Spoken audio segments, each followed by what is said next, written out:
Business and Support Services Committee meeting. Business and Support Services Committee meeting, Thursday, October the 6th. It is 5:30 p.m. We're in the Amber Yuri boardroom, and we will have roll call. How you doing? Dr. Celia May Moreno. Present. Mr. Hector Hela. Here. Mr. Jesus Martinez. Absent. Mr. Jose Valdez. Absent. Mr. Ricardo Garza. Present. Mr. Hector Garcia. I am present. Mr. Jose Perez is absent. We have a quorum. Thank you. Our Pledge of Allegiance, Mr. Garza. Yes, ma'am. I pledge allegiance To the flag of the United States of America and to the republic for which it stands, one nation, under God, indivisible, with liberty and justice for all.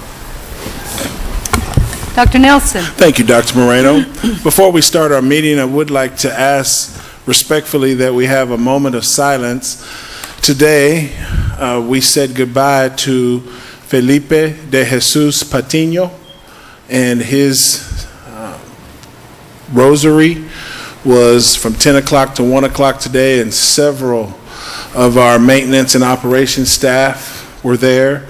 It was an honor for me to represent the board and the district at this ceremony, and I would just ask that we have a moment of silence and that his family know that they are in our thoughts and prayers at this difficult time.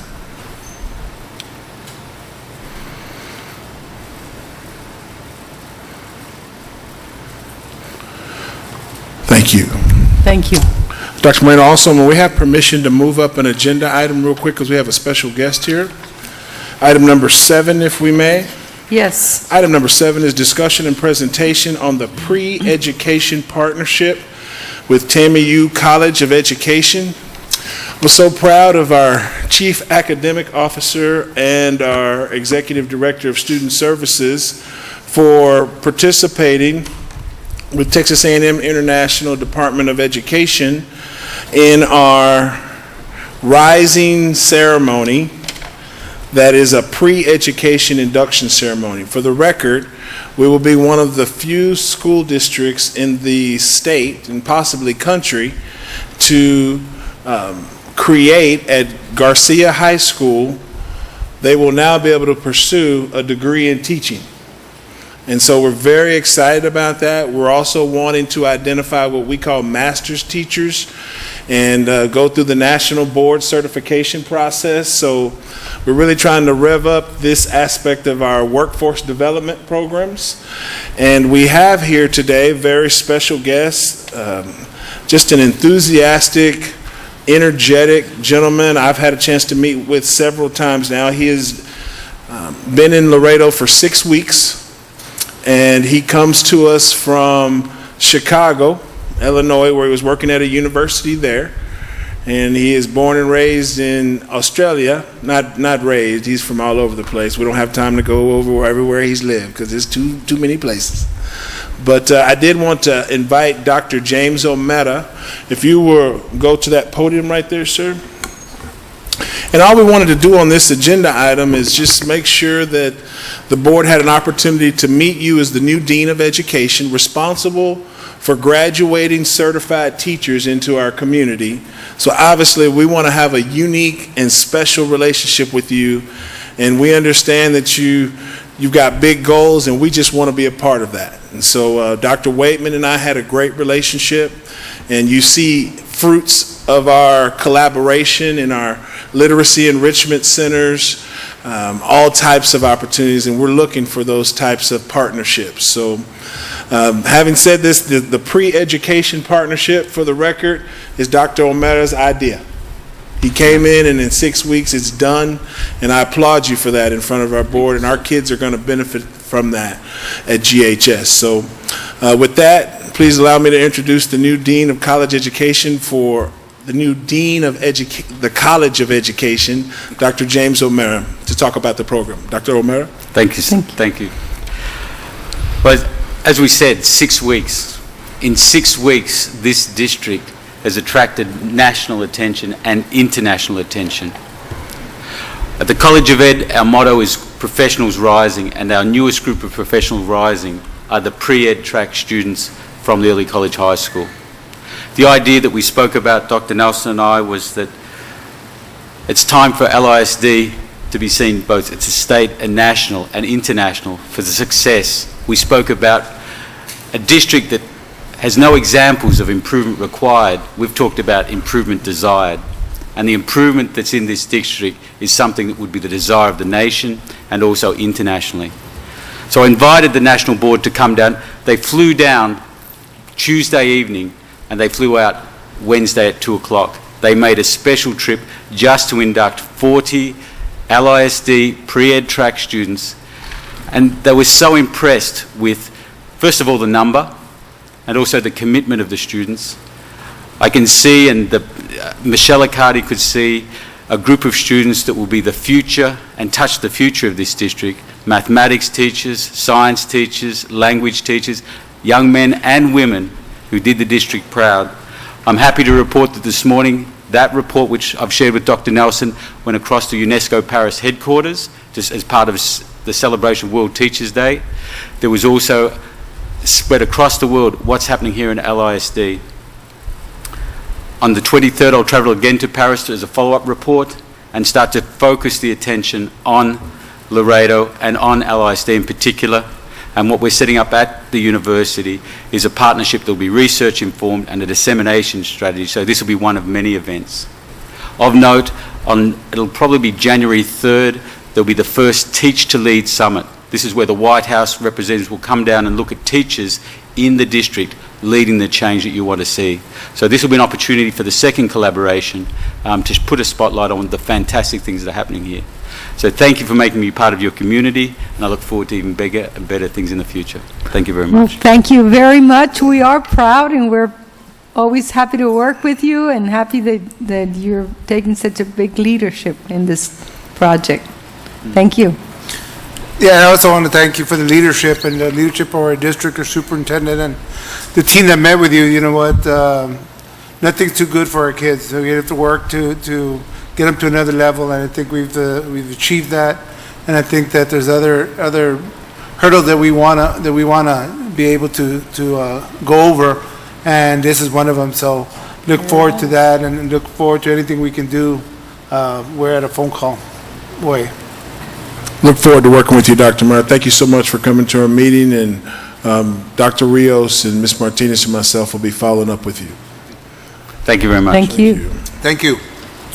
That brings us to agenda item number 1, Dr. Moreno. Yes. Discussion and presentation to approve and/or ratify the monthly disbursements for August 2016 at the regular meeting of the Board of Trustees, October 2016. And item number 2, discussion and presentation to approve monthly reports and/or other updates, reports, unaudited financial statements, donation report, and tax collection reports. Our Chief Financial Officer will make this presentation, Ms. Flor Ayala. Ms. Ayala?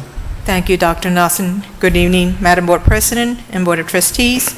For item number 1, the total cash disbursements were recorded at $20.4 million, of which $13.7 million were used to pay payroll costs, and $6.7 million were used to pay for goods and services. Under item number 2, we have the highlights of unaudited financial statements. And this is as of August 31st, 2016. These are not final numbers, as the auditors are on site and they're subject to adjustments. Under gifts and bequests, we have donations for the month of August 2016, $6,655, while the fiscal year-to-date donations were recorded in the amount of $178,370. Here we have our revenues under the month-to-month comparison. For the month of August, we collected $1,574,976, which is $5.8 million less when compared to August 2015. And then we have the year-to-date amounts. Total revenues collected, $208.2 million, which is 5% or $10.7 million more when compared to the same period last year. And we'll let the record reflect that Mr. Valdez and Mr. Martinez are here. Good evening. Go ahead, thank you. Under the tax collection summary, the September to August collections were recorded at $27.8 million, which is 98.38% of the budgeted amount of $28.2 million. And then we have the October to August collections. Those were recorded at $27.5 million, which is almost 97% of the adjusted opening levy of $28.4 million.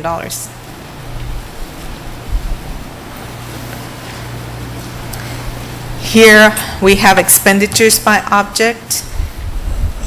In the month-to-month comparison, we recorded expenditures in August in the amount of $17.5 million, which is 1%, or about $200,000 more when compared to August 2015.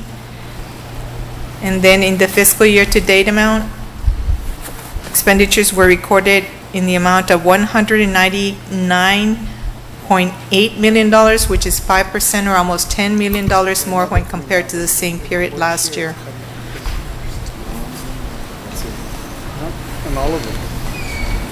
Here we have those same expenditures. 60.36% or $120 million more were spent in instructional services, followed by plant maintenance and operations in the amount of $21.9 million. Here we have other financing sources and uses. I'm going to adjust the screen a little bit. For August 2016, we recorded $17.9 million, which is $14 million, almost $15 million more when compared to the same period last year. Under the administrative cost ratio, the standard is 11.05. The amended budget, 7.45%, and the fiscal year to date, 7.30%.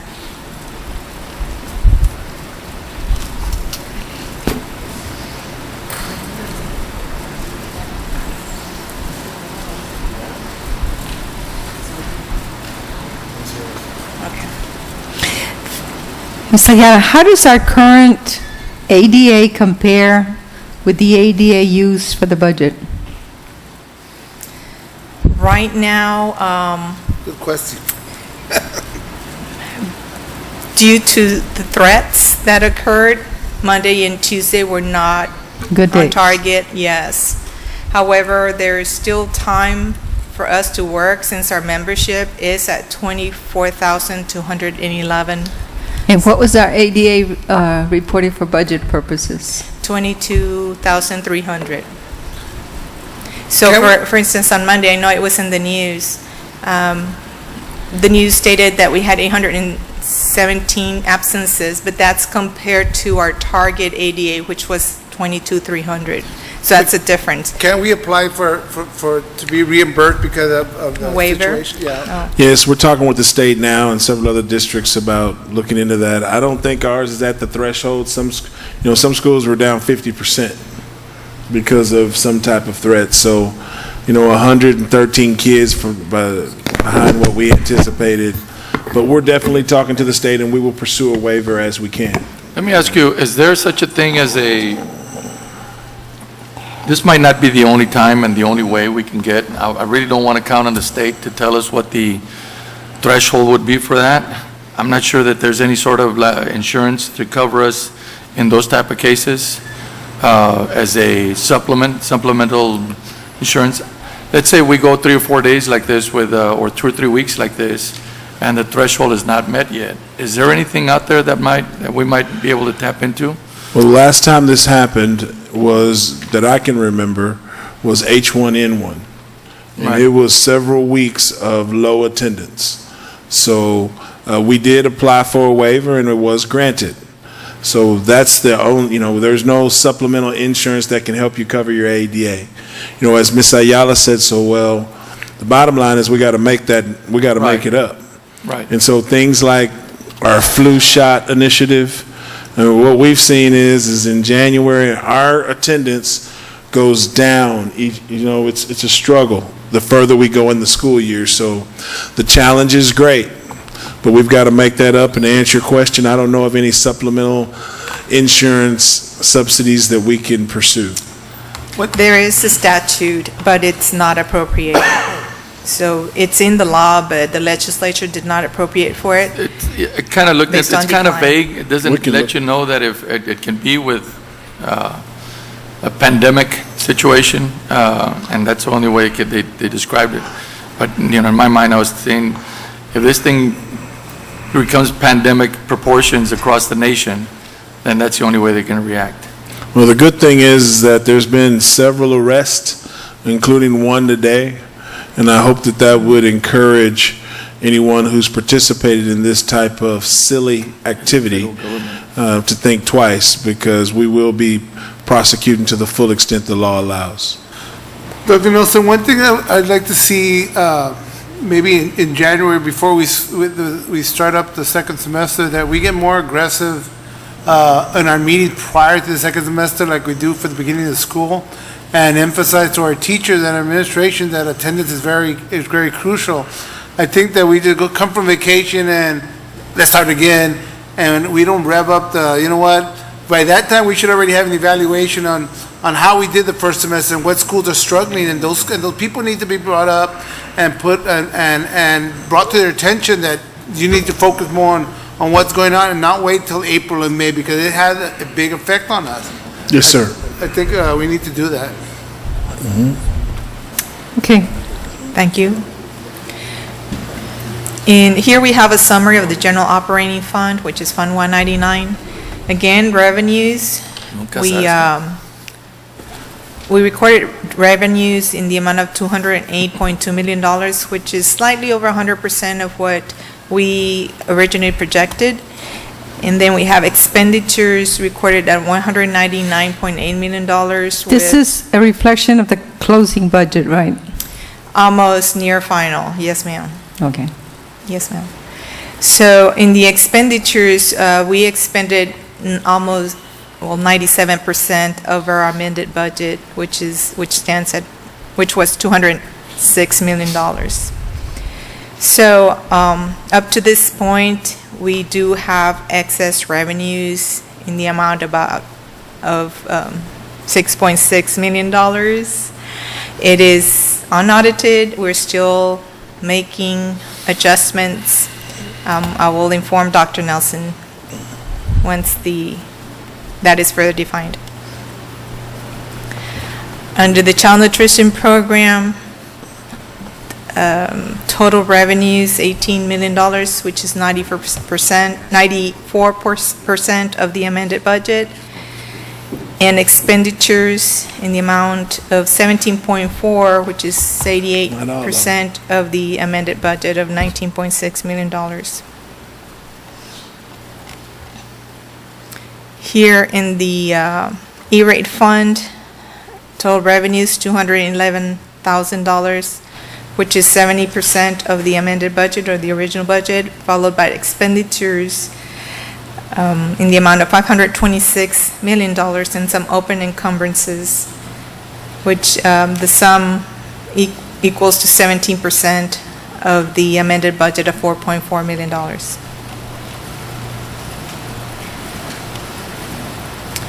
Here we have the athletic fund, and there is an error in this schedule. In the total revenues, it is correct. We did generate $222,000, which is slightly over the budgeted amount of $202,000. And in the expenditures, we recorded $1.5 million. However, the amended budget, it's incorrect. It should be at $1.8 million. So the expenditures were within the budget.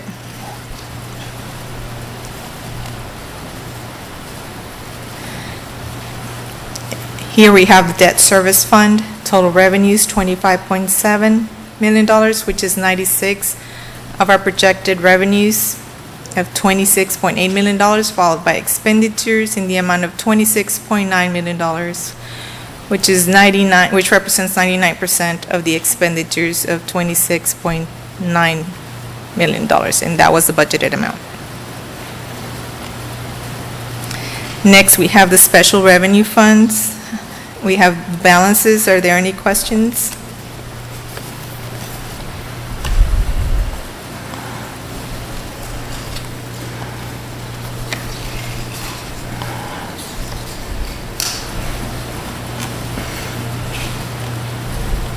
I'm sorry. May I proceed to the next? Yes. To the final one? The final slide, we have the unaudited summary of construction funds. Here we have a balance of all the construction projects. Are there any questions? If not, may I proceed to the next item? Do we have, obviously, available balance on Series 205 and 206? How long are we keeping that available balance? Those will be closed this year. Okay. That's our target. So, yes, they will be closed.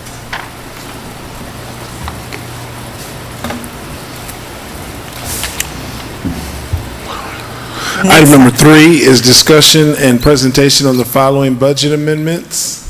Ms. Item- Ayala? Yes, thank you, Dr. Nelson. Item 3A, BA number 1617-03, discussion and presentation to approve the general operating fund budget amendment in the amount of $96,209 as a result of transfers between functional expenditure categories. Item 3B, BA 1516-04, discussion and presentation to approve the general operating fund budget amendment in the amount of $59,874 as a result of transfers between functional expenditure categories from the Board of Trustees discretionary funds. Let me make one clarification. I'm Yes, and sorry. I do have a question. Like you gave us this handout, this report, and this was federal budget expenditure. There's some balances that are percent used is more than 100. When do we make adjustments to this, amendments to this budget to cover those expenditures that are over budget?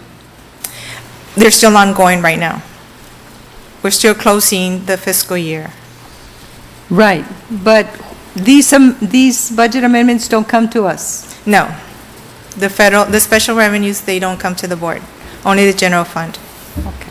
It's a requirement under the general fund. Good question. Were we able to find funding in there for that extra position that we're looking for federal funding for Nixon High School?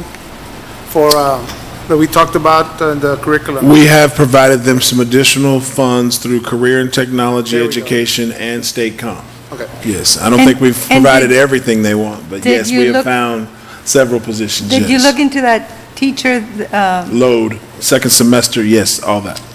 Done all that since we talked Monday. that Spanish teacher? Yes, ma'am. And also, for the record, we need to amend item 3B. On the regular agenda, we would like for that final total to be $84,874 as opposed to the $59,874, because we just closed out the transaction of a van for the Sigadoa High School band, or a bus, what is it? An F-250 pickup truck for a cost of $25,000 that will be paid out of Mr. Jose Pettis's discretionary account for the Sigadoa High School band. So, And also slight correction on the BA number should be 1616-04. Just the thing, those things should be coming out of budgets that we agree, but this is his, Didn't want to wait? That's what. no, that's fine. But they shouldn't, may we proceed? yes. Dr. Moreno? Yes. Thank you. Item number 4, Ms. Ayala? Thank you, Dr. Nelson. Item 4A, under discussion and presentation to approve and award the following bids, proposals, quotations, and contracts. Item 4A again, renewal. TE approved vendor, professional service providers. The evaluation committee recommends the renewal of the contracts to TEA approved vendors for an estimated amount of $102,000. Item 4B, this is also a renewal, request for proposal RFP number 14-024 for photography services. The Evaluation Committee recommends renewal of the contract to Pro Color of Laredo for an estimated amount of $120,000. Real quick, did we straighten out, I'm sorry, the one before that, did we straighten down on who's going to deal with any kind of products and that we talked about the other day? If products are damaged or all that nutrition's going to deal with that, not purchasing? Yes, sir. Okay. Yes, sir. Yeah, because they already have a lot of, My question for this agenda item, Mr. Valdez, please correct me if I'm wrong. This is about the photography services. And so my question is do kids, well, I just remember you were upset that kids were having to pay to have their pictures taken. You're talking about graduation? No, I'm talking about class pictures, when For they come in elementary and take the, remember you were upset because they sent home and said your kid needs to buy these pictures? We'll talk about it offline, but I have a question. that's 4B. I have a question. Yes, sir. Does that mean they come, take pictures, and we're gonna pay them $86,000 to take the pictures, and they also make money, 60% of every sale that they do? It all depends. It all depends. We're just estimating $120,000. That doesn't mean. Yes, but last that year they we won't. paid them $86,000. That's Yes, And sir. then they make $60,000 out of every sale. So we're paying them to make profit also? Along the way, it is my understanding that it's a shared profit between the school and the vendor. There's a profit margin between them two, Right, they give something back to the school right? Yes, out of based on every how many sale. pictures they've sold. Out of every sale, but we're still paying them $84,000 to come take pictures, and then they also make a profit. they're getting a double whammy. We're paying them to take a picture and a percentage. Is that a fact? No, this is strictly for elementary schools. Right. Secondaries, they contract with other, because of the yearbook services, with another photographer. Shouldn't it be This- that we pay them only the 60% out of every sale and not on board paying them $86,000 for them to come? Something we can take a look at. I mean, I know that we've been doing this process of photography for elementary schools for at least 8 years. So it doesn't make it right, but yes, it's exactly, Mr. Alcantara or Ms. Ayala, you want to clarify the profit margin for the company? I believe it's 60/40, but I need to verify. Yeah, 60/40. We don't know. 60/40. 60% includes their costs. 60/40. 60/40. And what are these $86,000 for? For them to just come take the pictures and then they also get a profit from every And what they sale? do is, please correct me if I'm wrong, is they take a picture of every kid and then they give a proof. Right. So that's, And then they place I an want to say order. that's the 86,000. And then based on what people order, they share those profits with the school, 60/40. Can I suggest that maybe we look at the possibility of our VMT magnet school that has a photography program to actually do this for the district as a project? You know, maybe for next year, I mean, this is. No, not this year, but in the long run, that we actually look at doing it in-house, just as a project. It could cost a lot less. Pilot it, sure. Maybe it's Just a little- one campus that might be Right, interested. right. That's just food for thought. But I agree with him that they're making double. So, Understood. how much is our 40%? No, we get 60%. So, About We get 40. 40. It's about 25,000. 40 goes to Oh, they get school. that plus 60%? No. The 86,000 is what we pay the vendor. We keep the profit, Oh, we keep the profit. right? 100%. The schools keep the profit. So the 86 40%. includes everything? It includes the payment to the vendor. Does not include the profit. The profit, the school keeps it. Okay. So 40%. 86,000 is 60% that they would get from every sale? About, Okay. yes, sir. Okay, then. Oh, okay. I thought they were getting double. No. Okay. Okay, thank you. That's better. It's pretty different. Not that I want to nitpick. we'll take a look at Not this. that I want to nitpick that thing but to death, but I'm gonna start taking pictures. So then the question would be after that, what do they spend that money on? And does it go into their general fund at the school? The principal's account. Principal account, okay. All right. Good. Okay, item 4C. This is also a renewal, RFP number 14-036. This is for plumbing supplies and accessories. The Evaluation Committee recommends renewal of the contract to Clark Hardware for an estimated amount of $80,000. Item 4D, renewal. This is for RFP number 15-022 for web-based professional development. The Evaluation Committee recommends renewal of the contract to School Improvement Network for an estimated amount of $182,625.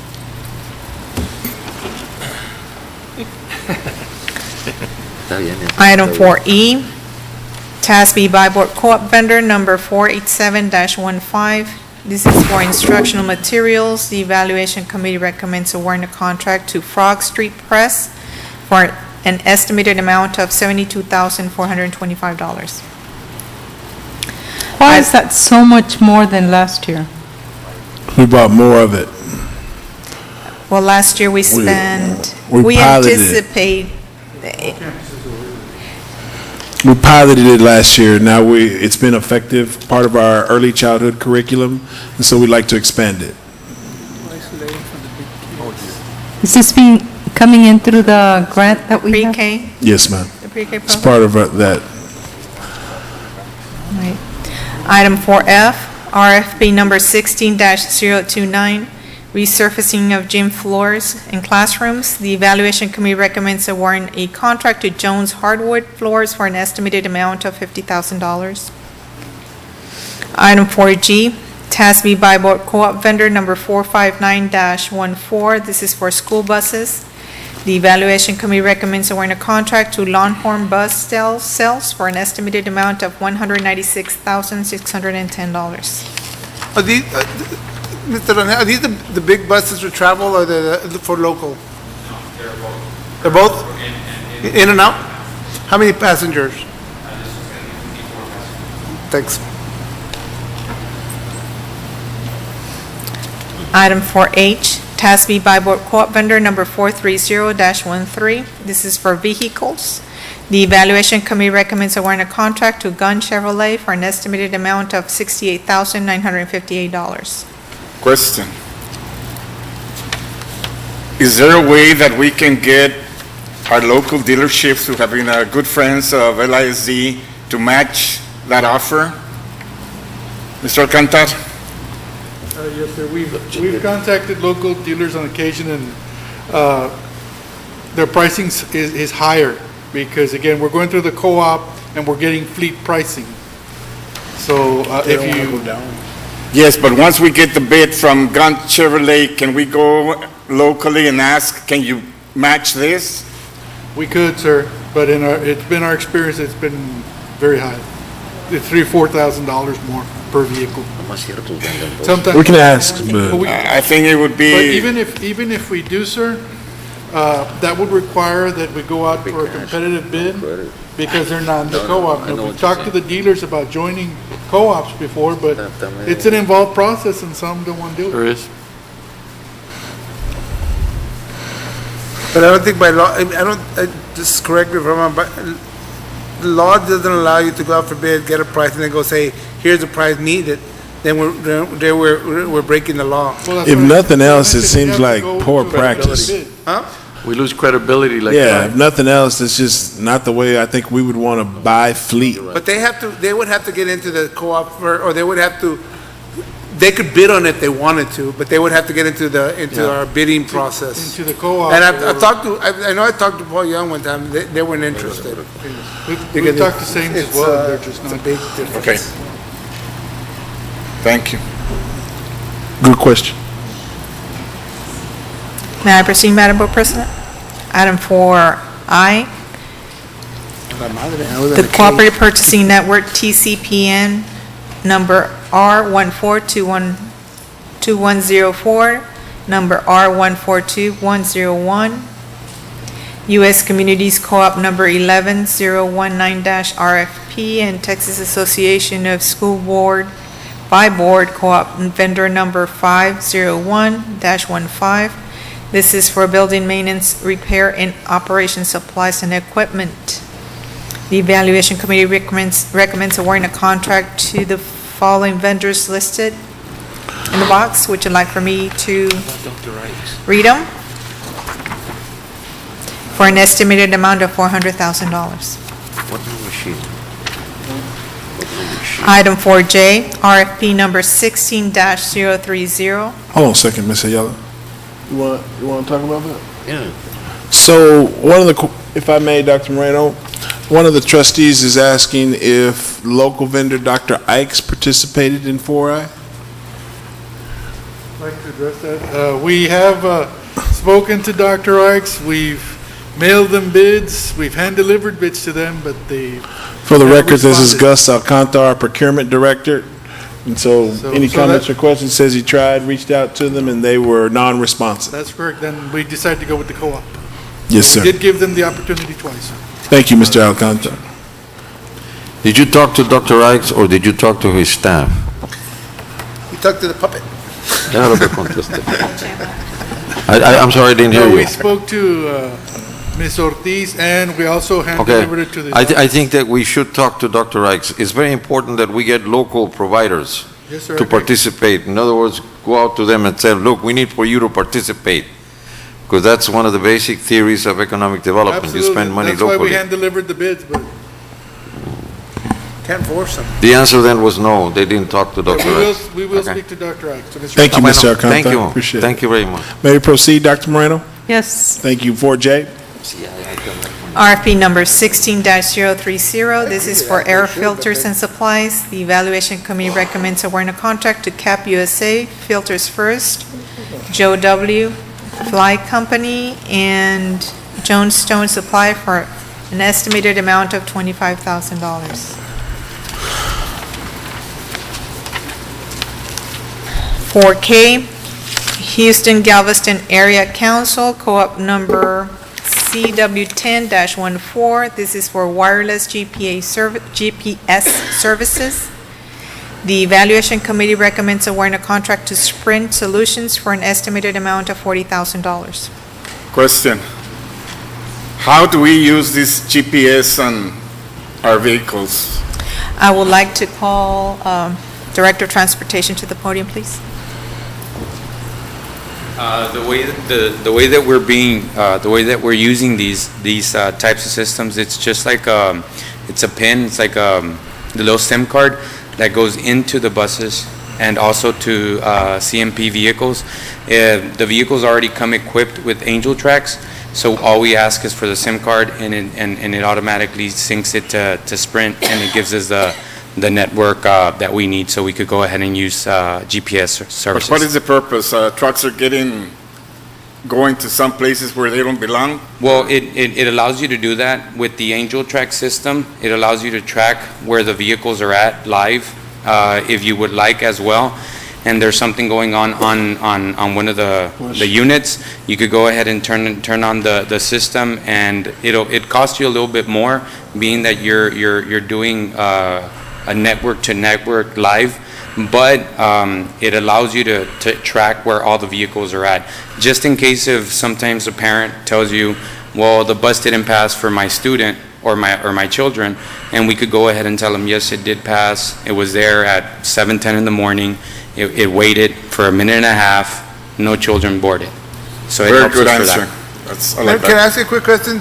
Do we have the capability of telling us, because I know that we did in the city, and just to give it there too, that it tells you if there's, what speed they were going to, Yes, how it fast does. they were going, if they were speeding, it tells you Everything. how much out of route. If they have a route, you all usually tell them this is the way you're gonna go. If they go off route, if the whole It even scenario. tells you if they use the yellow lights first, and then it tells you if they use the red lights, because usually the state law is that when you're getting into the bus stop, you have to at least turn on your yellow lights at least 20 feet before you reach to the stop, and then once you open the door, then it turns into the red light so the vehicles could stop. It tells you automatically if they were using the yellow lights or not. That's how detailed the reports are at. Do we use this information to evaluate too? Say, you know what, in We your do- 25 or 30 outings, you were speeding 10 to the 20 or? We do audits on the drivers, and it is based on their evaluation. It links to their evaluations. There's a system that I use for their evaluation that we link that to. Good, thank you. Thank you, Esteban. Thank you. Job. Last item, 4L, Region 1 Co-op Vendor Number 12-09-04, Texas Association of School Board, by Board Co-op Vendor Number 455-14. And this is for band instrument purchase. The Evaluation Committee recommends awarding a contract to Woodwind and Brasswind, Tuba Exchange, Sharp Products Company, Melhart, and Romeo Music for an estimated amount of $670,323. And this will be the last phase of the instrument purchase. Year 3. Like cheerleaders. Next, we have tax refunds, which we recommend approval. Dr. Nelson, item 6. Thank you, Ms. Ayala. May we proceed, Dr. Moreno? Yes. Item number 6 is discussion and update on the October formative evaluation of the superintendent. Dr. Moreno, members of the board, as you know, we've come to the month according to our calendar that was improved in January of 2016. October is the formative evaluation of the superintendent. You've received the forms that we agreed to use. We'd ask that you complete that activity prior to October the 25th, and then we have scheduled a special called meeting. It's actually a workshop that we'll be doing on Saturday, October 29th, and one of the agenda items will be to go over complete the formative evaluation. So we'll open up the window. Saturday? Yes, October 29th. Good for you all. So, any comments or questions? We're going We to, provided a progress report for you to review, and that's all we have to say on that report. May we proceed? Yes. Item number 8 is discussion and presentation to approve the position recommended for reclassification. Dr. Moreno, members of the board, we have a position that is currently vacant. It is a Crime Stoppers Coordinator position. We would like to request upgrading that position to an investigator under the police department that would report to the chief of police. If you know anything about our investigations, we have a host of them, and not all of them are criminal. And so allowing the chief of police to decipher between which investigations require an independent criminal investigation and which investigations can appreciate a licensed officer but really work with human resources. We really want to allow that. We also want this position to coordinate Crime Stoppers. So it would basically go from a pay grade 1 to a police department pay grade 6. And it has a approximate impact on the budget of $3,657. Excellent move. That's a Good good job. move. Dr. Nelson, do you want to introduce the new chief? And some of the people don't know him now. Absolutely. We have our chief of, feel like we know him. I've been working with him all day and all night, that's for sure, at least this week. He's in his second week. Please help me welcome Chief Robert Villarreal.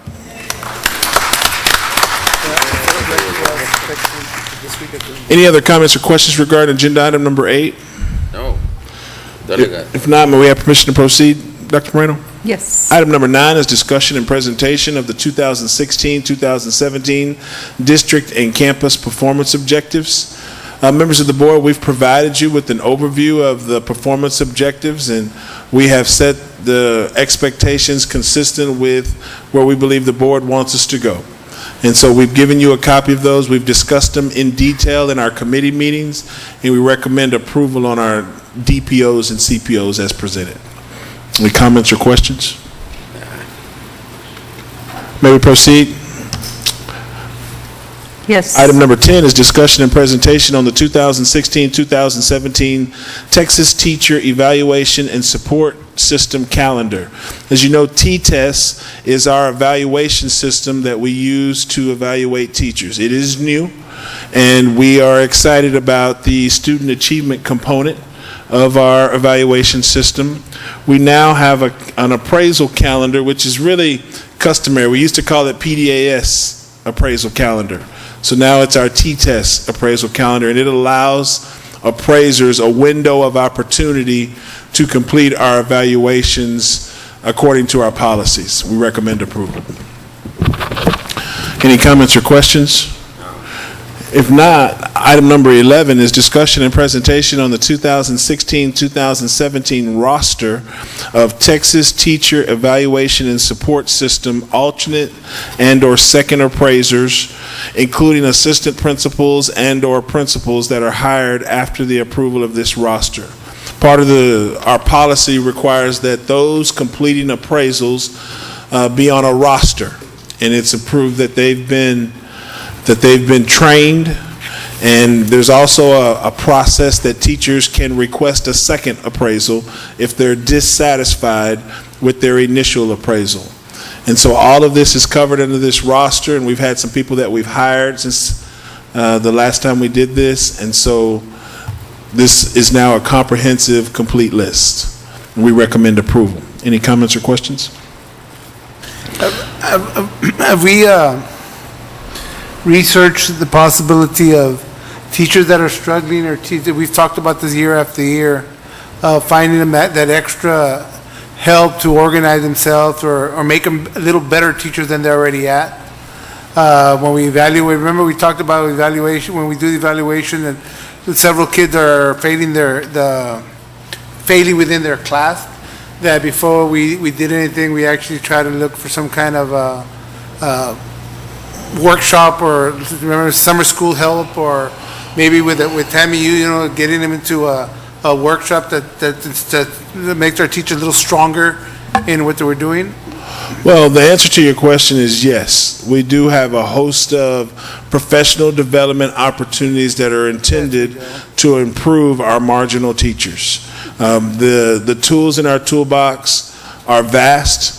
I'm excited about the new collaboration with the university, which I think can be unprecedented in support of professional development, particularly in struggling teachers, but also in teachers who are some of our best and brightest, even improve their craft. So, yes, sir, we do have a host of trainings and summer interventions, and we will communicate all of those to this board so that you can have full awareness of how our instructional system supports struggling teachers. Thank you. Thank you. May we proceed, Dr. Moreno? Yes. Item number 12 is discussion and presentation on the 2016-2017 District Improvement Plan. Our district has been working on District Improvement Plan and Campus Improvement Plan since last spring.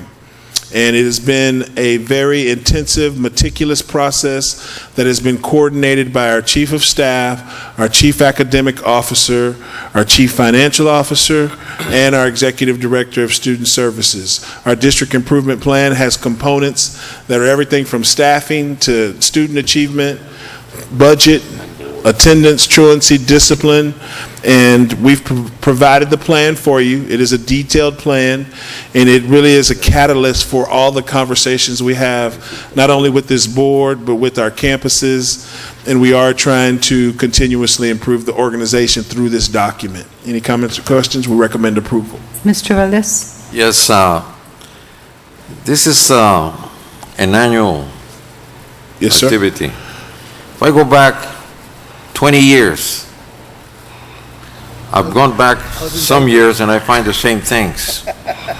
So, all we do is change the year. And I'm beginning to wonder about that. I don't see how an improvement of a local campus, say Santa Maria, where I'm very familiar with, and say Santo Niño, which is on the other side of town, I don't think that they have, generally they have the same problems that need to be addressed. Okay? Framework. Mm-hmm. But there are different things in each one. Okay, they should be different plans, but they're all standard. May I respond to that, or? Yes. Dr. Well, I think Nelson? your points are Yeah, well in other taken. words, I think the staff in some parts agrees with you. For the record, district improvement planning and campus improvement planning are mandated in the Texas Education Code. And so the strongest one that I'd like to speak to is attendance and truancy, because we talk about that weekly, daily, weekly with the board, but daily internally. And so when it comes to attendance and truancy, we have a plan for when a kid misses 3 days. We have another plan for when the kid misses 7 days. And it involves staff. It triggers counselors and administrators and home visits. Well, that plan's not gonna, we'll be happy to change it. But the bottom line, something's gotta happen when a kid misses 3 days. And it's gonna be somewhat uniform, based on best practice. And so we happen to agree with you. One of the things we're trying to do, which I believe every district in the state struggles with, is using this plan more than after it's been approved. Because I can tell you that for decades, that's what happens with campus and district improvement plans. Having said that, our board president now reads every letter of our DPOs, CPOs, and district improvement plan and provides feedback as early as April. So we've been getting, this is not a document that we want to just put on a shelf. I know our board is using it, at least the board president is, daily, and we can provide you every campus improvement plan as well. It's just about 2-3 inch. We already did. We put it on a disc. No. So your point's well Okay, taken, Mr. Mr. Valdez. Valdez. No, my main point is this, is that you have here a management tool that if used effectively can produce some very, very good results in every campus. Sure. In other words, if we just use it as something that is mandated by the state, to comply with state requirements, I'm not saying that that's what we do, but probably that's what we do. But if we use this tool, it can have some very, very good results in every little campus. We agree. And I don't mind telling you that the campuses that struggle with the district's expectations for student achievement, where we start our conversation is what's in their plan.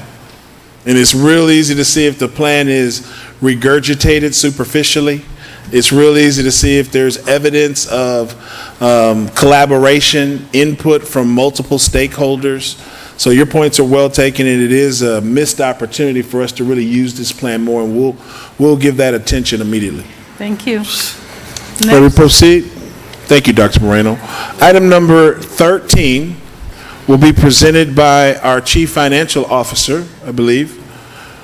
And it reads, discussion and presentation on the 2017 Webb County Appraisal District Budget. Ms. Ayala? Thank you, Dr. Nelson.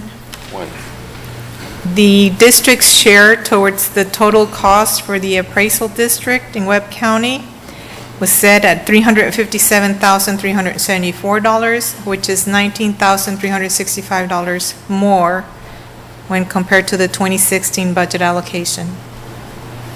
We recommend approval. Any comments or questions regarding Webb County Appraisal District budget? No. And the bottom line is we need to contribute how much, Ms. Ayala? $357,374. That's our portion. Can you put that chart up again that we're just looking at? Oh, you Yes, lost sir. it. I can get it. Are other people paying less than we're paying? We pay in accordance with the tax levies. Oh, okay. No, So- forget it. You got it. Okay. So And taxation. ours is less. Yeah. Ours is 7.49%. United has the Sure. greater portion of 42%. Mr. You said we Valdez. pay, what was the amount, 301? $357,374. That's taxation without representation. At this point in time.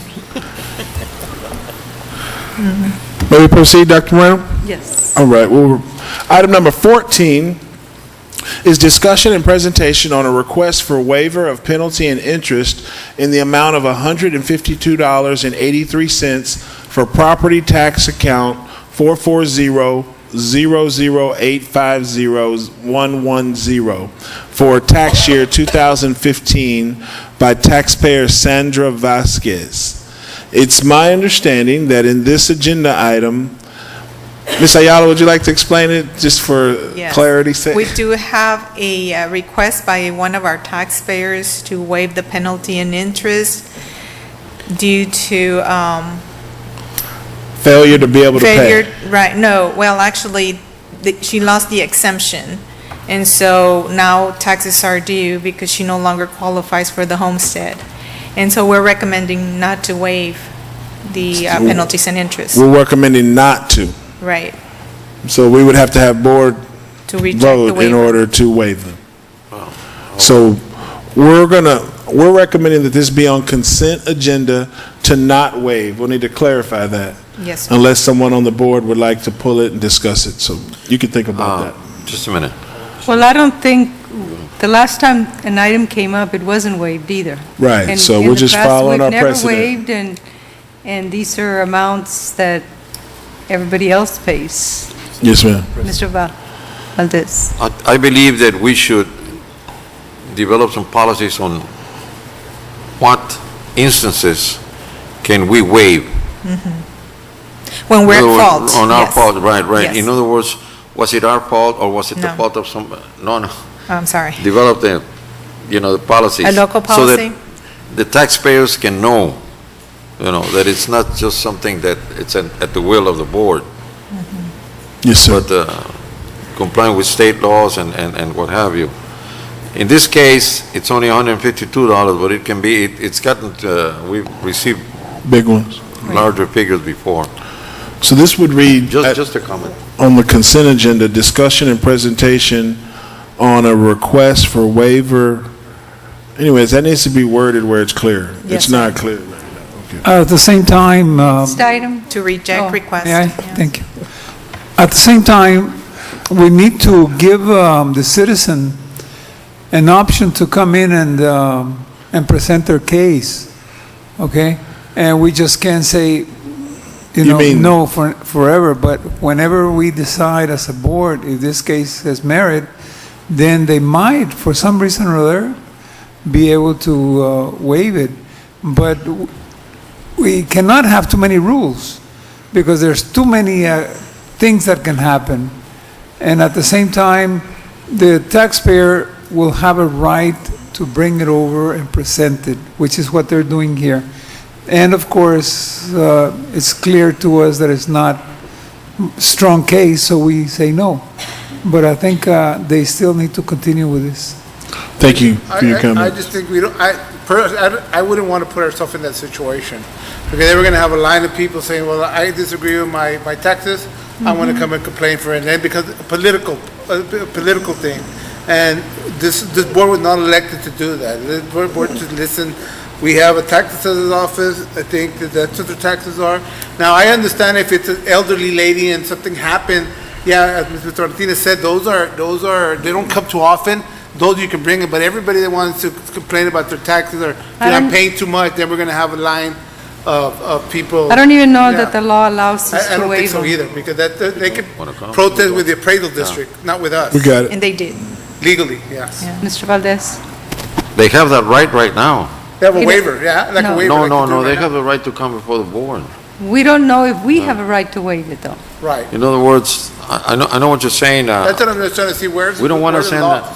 Yeah, we need to be very careful when Right. we're dealing with rights and that taxpayers and people have. That's why I said we need to clarify that. So when they come and discuss, I would like to request a waiver, here are the The conditions that apply. That's all. Yes, sir. Next item. Thank you, Dr. Moreno. Item number 15 is discussion on TASB Policy Update 106 affecting the following policy, EHBAF Local Special Education Video Audio Monitoring. Dr. Moreno, members of the board, this item was tabled last month so that we could go and get some clarification on the implementation of our special education cameras. For the record, in the summer of 2016, our Technology Services Department installed cameras and microphones in all special education classrooms.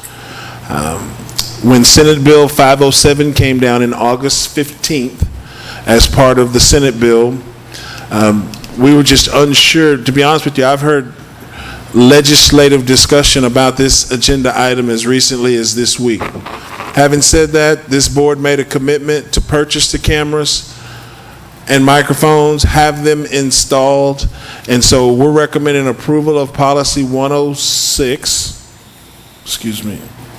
Policy Update 106 as presented, and we would like to turn on the cameras after the policy is approved, which would be the first day would be October 20th, 2016. We plan on having a detailed communication plan with every special education teacher, every special education parent and family, and we believe that since we've been installed, we should go forward. And we have plans in place and procedures when people want to review the cameras. We have detailed understanding of how long we keep the information on file, and we're excited to have this additional level of transparency for our special education students. Quick question, Dr. Nelson. I heard there was talk about a program to subsidize the cameras, that the state would come in and help pay for this mandate. I don't know if they've done it already. They have not. But if they actually do it, being that we can go back and ask for reimbursement, It's kind of right? like pre-K, yeah, if there's a grant opportunity, we'll be the first to try to go for it because we've already implemented it. Okay. Thank you. Next item. Thank you, Dr. Moreno. Item number 16 is discussion and presentation to obtain a maximum class size waiver from the Texas Education Agency for all K through 4 class sections exceeding the class size limit of 22 to 1. Yes. We've tried to make a concerted effort to reduce the number of waivers. Last year, we had over 100 waivers. This year, we're recommending 55 at this point, and it will allow us to alleviate some crowding concerns and transferring of students from Lagarde to McDonald, for example. If this is approved, we won't have to do those types of unusual hardships on some of our most critical grade levels. So we recommend approval of our class size waiver as presented.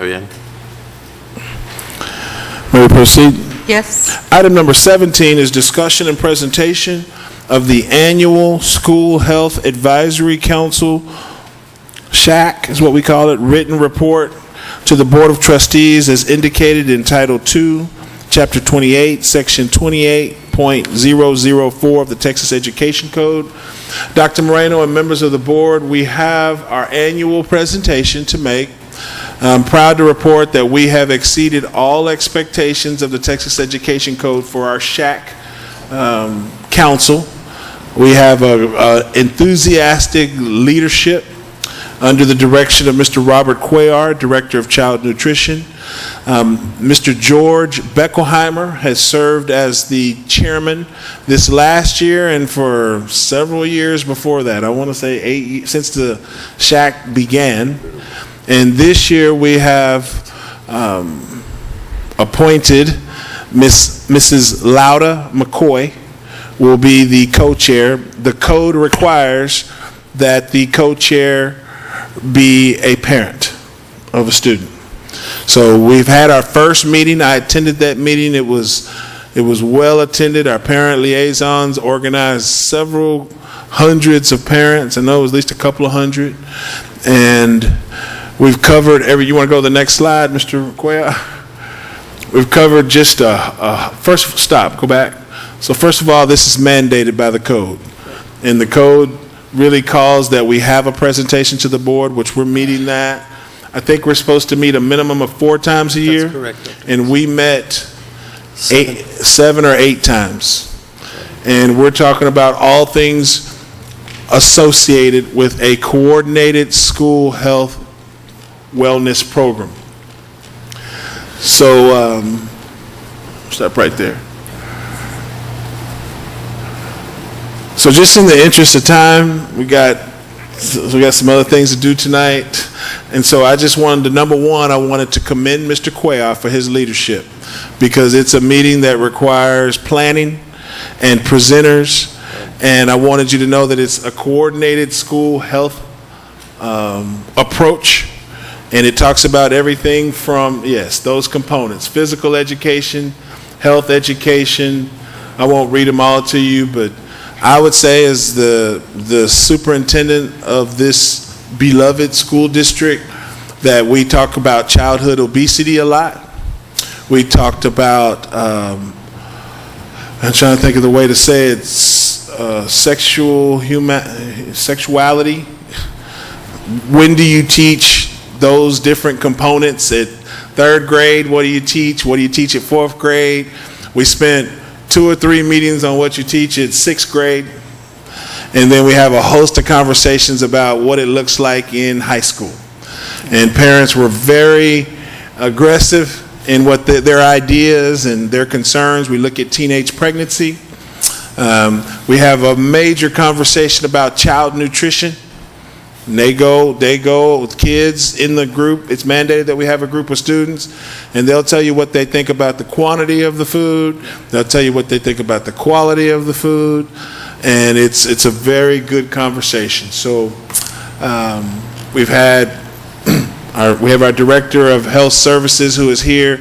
Our flu initiatives and all of our vaccines is covered. We've talked about everything from our home McKinney-Vento. And so in addition to commending Mr. Cuellar, I'd like to commend Ms. Maggie Martinez and Student Services because they've taken this initiative very seriously. Can I add a couple of things in there on Yes, sir. the issue of that chart you had there? I'm not sure if we can find, and it's one of the concerns that I've had over the last couple of years, and for some reason it just came to light right now. There's several things that we do throughout the year at LISD across the board that are health related, that are not only in this particular program, but it's in the program that I have, the Value Yourself conference and all that kind of stuff. But one of the most important things, and I think we missed a golden opportunity this week because there was a conference at UT Health Science Center on domestic violence, and I'm not sure that this particular group can touch upon it because it's part of the family and community involvement and part of the healthy environment program in there. Social services. And I'm not sure we can, because of what I'm trying to find here with everything that we do is to find uniformity, that all of us are on the same note, that we're all talking about the same thing and then just driving those points home about, because if we do it as part of that and then another conference talks about the same thing but we keep on missing, we're not sending that overall message home. It's the same thing with the RAD program, with the DARE program, with all these other things that they're all intertwined, and we're all trying to send the same positive message to those kids. But I'm wondering, and it's up to you all, I'm not sure if you all can do it, but that we uniform as part of our student services programs across the school district, that we have a common theme that we talk about, instead of all the bombardment of all this information from every aspect.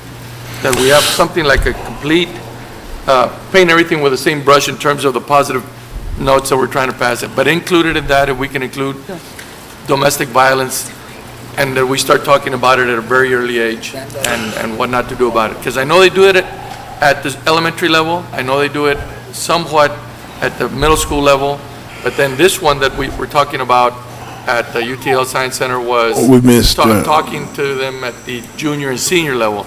So we missed a whole gap of kids in there that domestic violence doesn't exist at the 8th grade, 9th grade, 10th grade area. Big time. So let me know what I can do in terms of finding some uniformity to the whole deal. Absolutely, we share your enthusiasm. We're working as hard as I visited with Sister Rosemary Welsh this week about domestic abuse and how to collaborate with her passion and agenda in our community, and so we will definitely follow up. And social services is on this chart, and so we definitely will include that in the conversation. So that's basically it. Mr. Cuellar, I'm sorry if you feel like I didn't mean to rob you of the opportunity to present to the board. Mr. Valdez has something to say. Oh, okay. I'm sorry. Before Just a couple of comments here on the counseling and social services. TAMIU has just graduated a number of masters in social services. Social And work. they sent us letters, Social work. well, social workers, yes. And they sent us letters requesting, opportunities. I discussed this briefly with Dr. Nelson, Yes, sir. that there's more to social work or social services than just referrals. And I was wondering when we can start hiring some Conversations. with master's degrees in social work. Well, it's definitely part of our budget conversation, and so we're starting our budget talks for 2017 in October this month, and the list is already about $200,000-$300,000 long in social studies and police, and now social workers, and so we'll have to have a conversation about our enrollment versus adding programs, but we certainly can respect any trustee in any program that you would like further discussion. We'll be happy to bring Well, that. I just Yes. I just want to refer to the statistics that are presented that we have, I believe in the 90s Poverty, percent of our students that qualify for, free and reduce. in other words, under the federal poverty level, qualify for services, and Yes, sir. we have a very high number of people and of course of families that are under the poverty level. There is a plethora of resources out there that are not being accessed. Again, there are reasons for that. If the workers that we have are not familiar or well-educated or trained in these areas, they will not be making those specific referrals. Now here we're touching on one of those health areas that you brought up. But it's something that we need to discuss. That also ties in with the pictures. Yes, sir. And I'd like to just bring this little item up. I met, I believe a week and a half ago, I told Dr. Nelson about this, with a family where the breadwinner is on dialysis.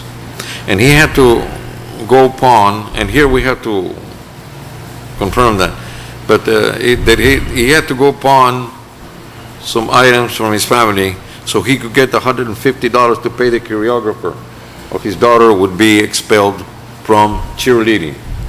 And that's how tough it gets, okay? I know I bring these issues up, but And not expelled, but yes. we need to discuss those things up a little bit more, you know. In Yes, other sir. words, Yes, sir. those things may not mean much to us, but they mean a lot to Oh, absolutely. the family. We Next definitely item. have a need. Item number 18 is Thank you. discussion and presentation. Thank you, Mr. Cuellar. We appreciate your leadership. And we look forward to seeing Ms. McCoy. Ms. McCoy is not only the SHAC chairwoman, co-chair, but she is also newly elected to the Region 1 Board of Directors. Item number 18 is discussion and presentation on the Child Nutrition Program, fruits and vegetables receiving process, and upcoming scheduled nutrition events for the current school year. We have our Director of Child Nutrition is going to take us through this presentation, Mr. Roberto Cuellar. Mr. Cuellar? Good evening, board members, Dr. Nelson, and guests. Every year, we have nutrition education events, and this is more for information, and the goal of this is to educate students not only about the importance of healthy eating, but also getting them excited with the different events. Aside from the students, also, we empower and get school staff involved and also parents to learn more about not only our school meals, but how it impacts also in the home environment through different activities that we do. This year, we've already had the fresh fruit and vegetable kickoff, and we had also the first time ever that Texas Department of Agriculture paid for 18 schools to have an interactive nutrition education concert. And in Laredo, 3 were selected. It was at Zachary, the Valina, and at Gallego Elementary. And the students really got excited because the focus was not only on nutrition, but also physical activity, a lot of engagement. And then, as you notice, we're going to have also our own election for lunch entree candidates, that they're going to go by the elementary schools. The students are going to vote for their top 5. And then they're going to be moderating in November, and then election day for the lunch entree items going to be on November 11th. There's also going to be a holiday recipe video contest.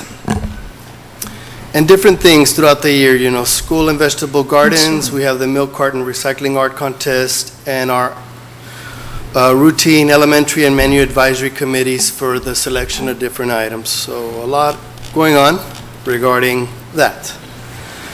Any And- comments or questions? Just on the advisory committee for the students to choose the menus or the foods, I'm wondering if you can give us a heads up before that happens. I've Yeah. never seen one of those. I'd like to see it. I We- know, was that the Civic Center that we went to last? No, that's the Food Expo. That's the But we Food have Expo. the smaller group elementary menu advisory committee, about 50 students, and then secondary, the latter part of October, and then the big event is the Food Expo at the Civic Center. Yeah, let me know, please. So in the interest of time, what I would like to do is table the receiving process discussion. I feel like we had a very effective conversation at our committee meeting, and now we have some follow-up to do to bring to the board and clarify how we're going to handle that process. I do appreciate Mr. Cuellar's leadership along with Mr. Alcantar, who helped us Just a coordinate quick, that. wouldn't that conversation, that's a decision you need to make. That's not a decision the board needs to make. Yes, sir. So we'll follow up on that internally. Mr. Valdez? Yeah, it is important, though, to note that we have programs, policies, and activities in place that are really benefiting our students. Sure. And this is not the way it used to be before. Remember our nutrition programs some years back. I don't want to go 20 years back, but they're not the same. You know, this is something. We're glad you It's acknowledged quite that, an Mr. improvement. Valdez. And I know that sometimes we have some conversations that question activities and this and that, but it's always with the objective of bettering things, always. And we're on the right path. Thank Thank you. you, Mr. Valdez. Item number 19 is discussion and presentation on the Records Management Department's operational process. Our Director of Fixed Assets, Mr. Sergio Neda, made a detailed presentation in our Operations Committee. We have thousands upon thousands of records, and we have a very organized, detailed policy that identifies what records have to be kept and what records are formally destroyed.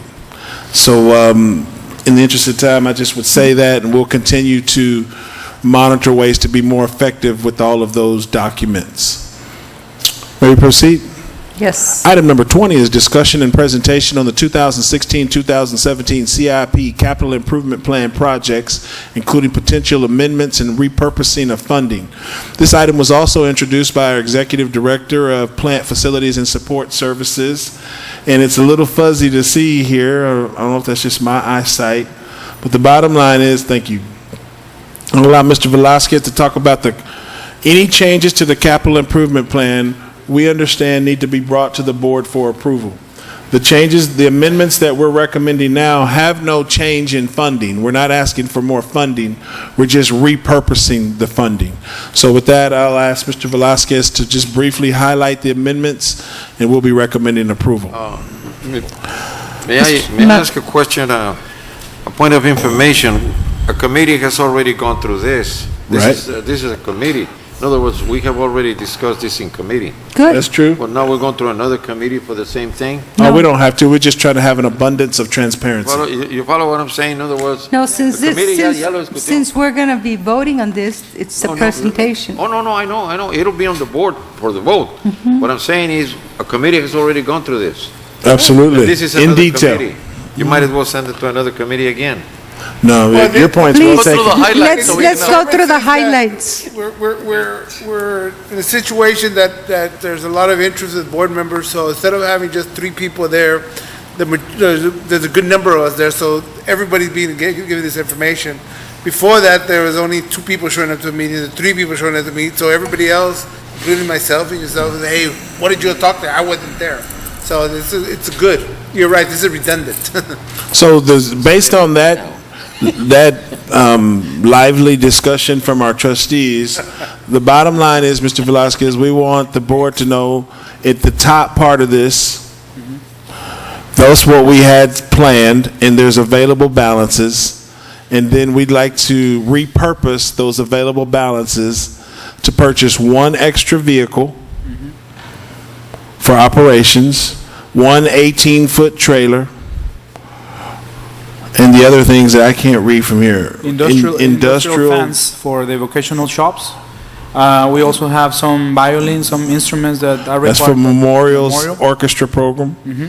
Yeah, we discussed all this, so we recommend approval. Any comments or questions? Well, we're just regurgitating what we have already gone over. That's a good word. But I Thank you. forgot to mention one thing about yesterday. Can you send me, if you get a chance, please email me the specifications on the Trailer. two So fans, is- the vocational shop fans? Sure. Yes, sir. I might have something for you. All right. Any other comments or questions on this So recommended? how much is being repurposed? Just the amount that's on top? Is that what it is? Yes, basically, the amounts on the top and bottom Right. portions are the same, so it's close to $110,000. It's just a different purpose now. Nothing Okay. has. Why did we want you to move money around? You What can't about find it? Cigarro's Marquee? Is that anywhere close to taking place? Well, I know that you and I discussed that particular item at some point in time, and we're basically procuring all the items that are on the actual CIP right now. And I am forecasting by the beginning of the school, not the school year, but the calendar year, by January, I should be able to kind of To maybe add repurpose some more? funding for that Okay. specific Yes, project. ma'am. That's fine. Thank you. Thank you. May we proceed? May we proceed? Yes, and just one other question. We have funds for our roofing projects. I'm glad Yes. there is some money going towards the roofing, but 337,000. plus another 11. Yes, as part of Okay. the CIP. Yes, ma'am. Okay. Item number 21 is discussion and presentation on roofing repairs, forecasted scope of work and estimated budget. The bottom line on this agenda item, we discussed it in detail as well. We've allocated we have $337,000 in roofing monies prepared to be spent now, in addition to the 11,000 from the CIP. Yes. And we're ready to go forward with that.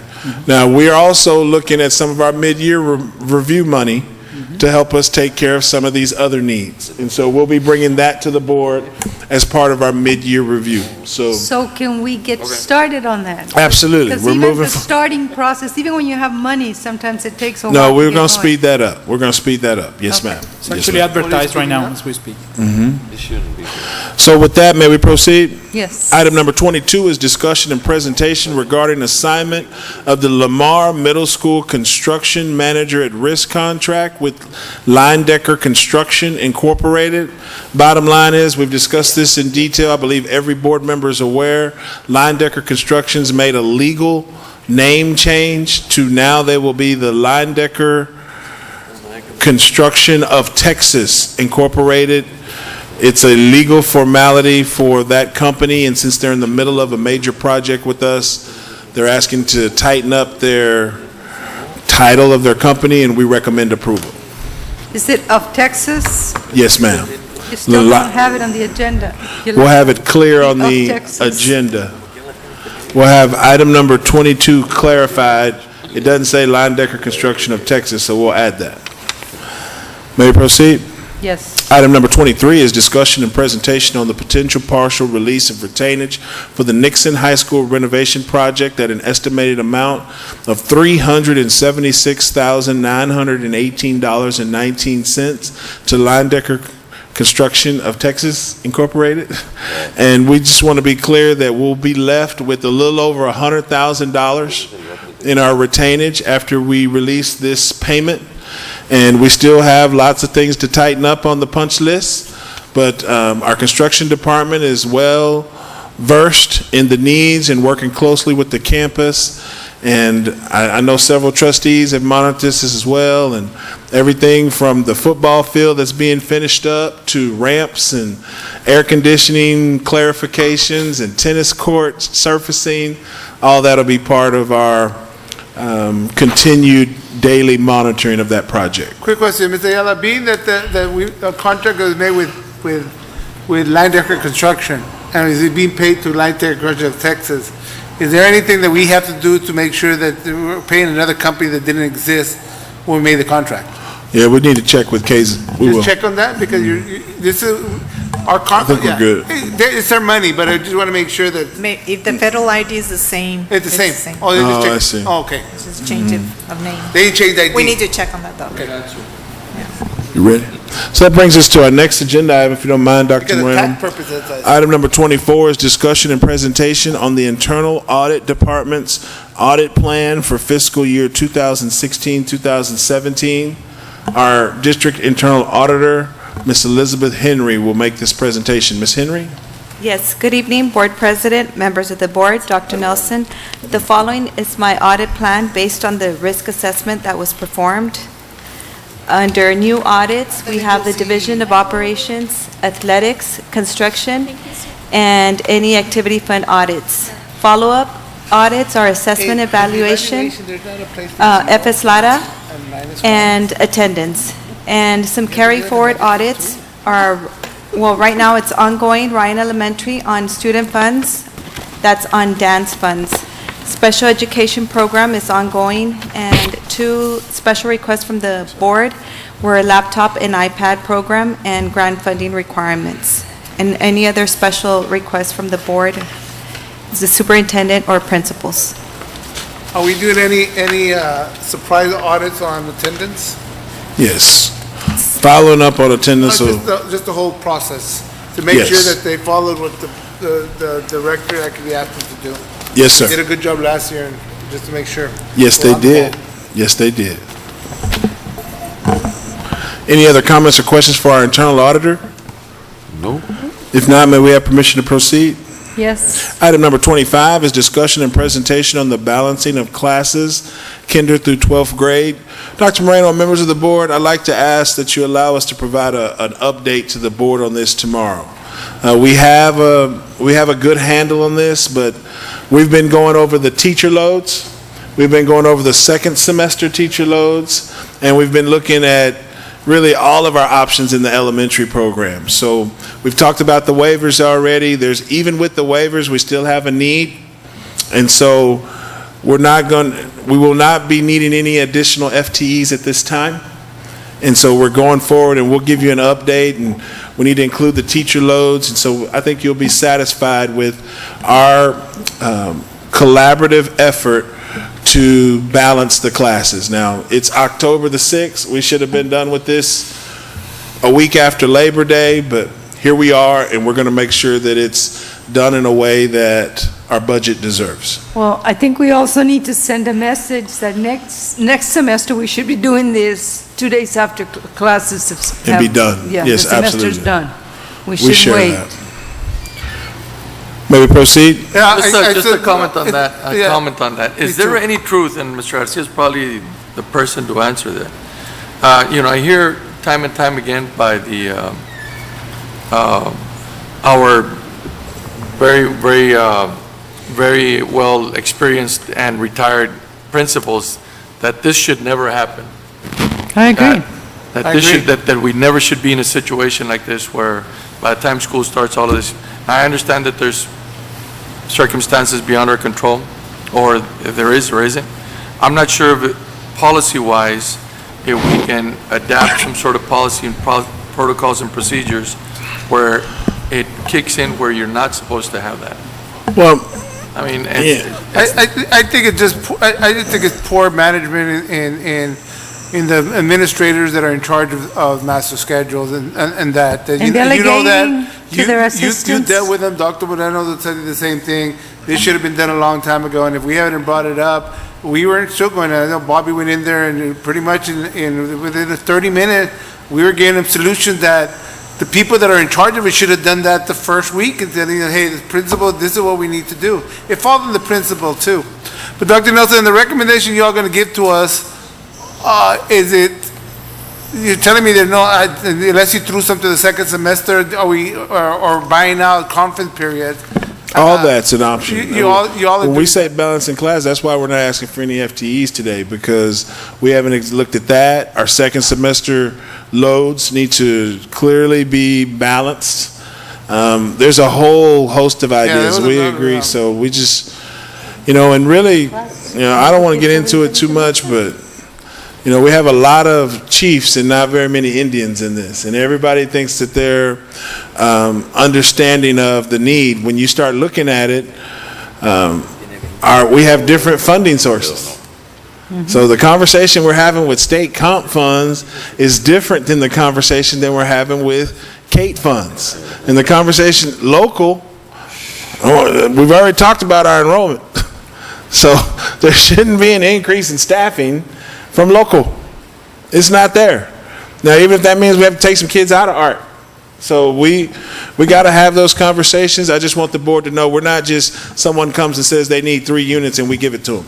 Yeah, but That's you poor also, leadership. You also got to take into consideration that when you made your forecast for the following year, you didn't expect 300 kids more. And if you put the numbers to that gives you 2 more teachers. That No means that doubt. other schools might have lost them, and we need to move them, but we Take them haven't from done there, that. right. We haven't done So, that. We're in you know, that's 6 really weeks. the best response for Mr. Garza's comments, because, you know, you're right to an extent, those veteran principals you're mentioning, but you're dealing with some other veteran principals up here that understand how that work. And, you know, I know veteran principals that are saying they need 4 teachers right now. And I'm like, I don't know. And I appreciate that. The only thing is that because of that, it puts us, it has us having this conversation that we don't need to have, you know, because we're not acting upon it early enough to put the pressure on them to get it done before school starts. And so, I mean, it's not like I want to be sitting here and talking about this and going over what we should have known, but by the time we got the information, let's say in this particular case, that there was more kids in this school, it still wouldn't matter to me. We should have had this Pull conversation the back trigger. in July. Mhm, Pull the trigger. We'll do a better job. and- Valdez? I just want to say, let's not close the door on hiring more staff. Let us see what the balancing, you know. Oh, yes, is sir. at. We added. We agree. In just a number, you added close to 13 sections for a master schedule. And that's not taken into consideration. You might have balanced the second semester, but you're balancing them out right now, but you still don't know what the failure rate is. You got to take a percentage of, my failure rate every year is about 30%, so I have to make room in the second semester, so second semester comes and we're overloaded again because we didn't take that 30% into consideration for the master schedule. I agree. And we need to collaborate better on this. I'm just going to leave it at that, but we will. Yeah. And we'll get Thank it you. better. May we proceed, Dr. Moreno? Yes. Item number 26 is discussion and presentation to approve the investment report for the 4th quarter ended August 31, 2016, as required by the Public Funds Investment Act. Our Chief Financial Officer, Ms. Flor Ayala, will take us through this agenda item quickly. Ms. Ayala? Thank you, Dr. Nelson. Quickly, total interest earnings for the quarter were $316,910, and the year-to-date interest earnings were recorded at $935,715. The average quarterly yield was 0.60%, outperforming the 3- and 6-month Treasury yield of 0.29% and 0.42% respectively. Any questions? So we're making almost Next $1 million, item. huh? Thank you. Sir. What do we do with that? Fund Next item, balance. Dr. Nelson? Item number 27 is discussion and presentation on groundskeeping schedule. As you know, you received an updated copy of our groundskeeping schedule. That exists? We've had two unexpected amounts of rain that have caused our schedule to go a little awry, but we're working fast and furious. We also have a host of construction projects where our construction management team is advising that we not send LISD grounds crew into those major construction projects just for the purpose of trimming the grass on the fence, which is what I want. So we've got a challenge here because you drive by Lamar today, you drive by Sigadoa, I can't remember where I was today, but boy, it's like it looks great until you go to the construction. Then you go to the construction and it's as if we hadn't touched it in 2 months. So I know I speak for the board president and the entire board that we have a standard that our schools look sharp. And we've already been held accountable with our local media And I think people pay attention to that. So there's no excuse. We're going to do a better job. We're going to add staff if we have to, including the director and executive director if necessary. And we just, I visited with the district site-based team this week and told the entire district site-base that we want to know when they feel like, we really talked about roofing and groundskeeping. So we're on this. We asked the board to keep us informed of areas that you deem unacceptable, and we're going to work our schedule in a way that this is not an ongoing issue. So, any comments or questions? We just got to do a complete job because I know one of the school, we went in there, we cut the grass, and being that you're right, because of the rain, but we go and cut the grass and then we leave it there, so it dries on top of the grass that's there, which even looks even worse. Yes, sir. And then we say, you know what? We leave the hedges or the side of it without cutting it, so it's grass here, but the weeds are over here. So Yes, if we're sir. going to do something, we need to go in. We do it. And pick it up. The whole Yes, thing, clean it up. The whole thing, and then leave it, not do it in pieces. Yes, sir. But Any other comments or questions? No. May we proceed? Communications and updates. One of the things I wanted to make sure we do is I wanted to thank Mr. Oscar Pettis for his leadership this last Saturday at the Martinez Performing Arts Center. We had our first chess tournament of the year, and the impact was full of people, and I just appreciate that the first place winners will be coming to the board next Thursday. Tomorrow we have our Angel of Hope Gala sponsored by Constable Rudy Rodriguez, Precinct 1, and he will be recognizing the Honorable Hector Garcia. So I'd like to congratulate him publicly for his tireless community service. Thank you very much. I don't know about the angel part, but at least the hope part's there. And this Saturday, our Fine Arts Department will be hosting a UIL Marching Invitational beginning at 8:30 a.m. at Shirley Field. So, and tonight, Nixon plays somebody. They play tonight? I don't care who they play. now? We're going to That's win what them. I'm We're going to beat them. All right, so It started 7 minutes ago. started 7 minutes ago. That concludes our, and next Thursday, we have our regularly scheduled board meeting at 5:30. Any other communications? Monday? Yes, we have, it's a student holiday on Monday. We'll have staff development, and